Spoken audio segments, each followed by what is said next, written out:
মির্জা গালিব এটা কথা বলছিলেন যে মানুষ স্বার্থ ছাড়া তোমার জানাজায়ও আসবে না। দেখেন, মানুষ স্বার্থ ছাড়া জানাজায়ও আসবে না। রানিং বিশ্বকাপে নিয়ে, ফুটবল বিশ্বকাপে নিয়ে সবাই মত। চট্টগ্রামের অধিকাংশ পানির নিচে, কিছু কিছু জায়গা আছে ঘরের চালের উপরে পানি। আমরা লাইভ ভিডিও দেখতেছি। এই যে সবাই ফুটবল নিয়ে ব্যস্ত আছে, কারণ ফুটবলের ভিউ বেশি।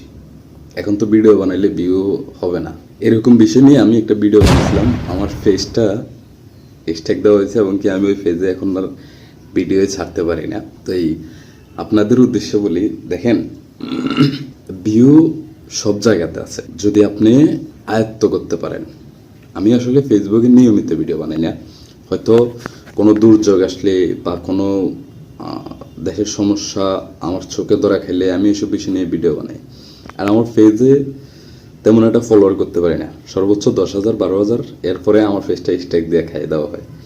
আমি জানি না কারা খায়, যাক, আমি এ নিয়ে আফসোস করি না। আমি কোনো ইনকামের আশায় নিয়ে ভিডিও বানাই না, আমার ভালো লাগে। আমি এখন না, 2012 সাল থেকে, 12 কিংবা 13 থেকে আমি ফেসবুক ইউটিউবে ভিডিও বানাই।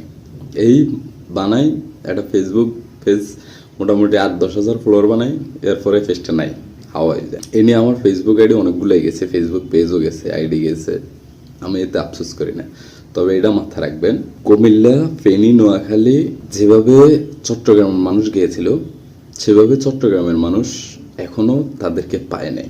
যা কয়েকজন পাইছে তারাও যা শান্তিতে কাজ করতে পারতেছে না। তো আপনাদের কাছে অনুরোধ, আপনারা যে যে যে অবস্থানে থাকেন, যে দল করেন, যে ধর্মের হন, যে অবস্থানের হন, কোনো সমস্যা নেই, কিন্তু দেশের স্বার্থে, জনগণের স্বার্থে কথা বলবেন। আপনি ওখানে না যান, কিন্তু ভিডিওটা শেয়ার করে আরেকজনকে জানাই দিতে পারেন। আরেক মাদার চোদ আছে না, ফেসবুকের বাপ বেল্লাম, হে আলার পুতে 1 কোটি অনুদান, 1 কোটি লাগিয়ে মনে 1000 ভিডিও বানাইছে। হাতে নিজের ফেজও ছাড়ে, পাবলিকের ফেজ ছাড়ে, হাতের ফেজ ছাড়ে, হাতের ফেজ ছাড়ে, প্রমোট নিয়ে হে ভিডিও ছাড়ে। তো আপনাকেও যে যেভাবে কথা বলেন সমস্যা নেই, কিন্তু দেশের স্বার্থে, জনগণের স্বার্থে সবাই এক থাকবেন। খুব রিকোয়েস্ট করলাম, কারণ দেখেন, আপনি টাকা পয়সা বাড়ি কিনে দিয়ে কি করবেন ভাই?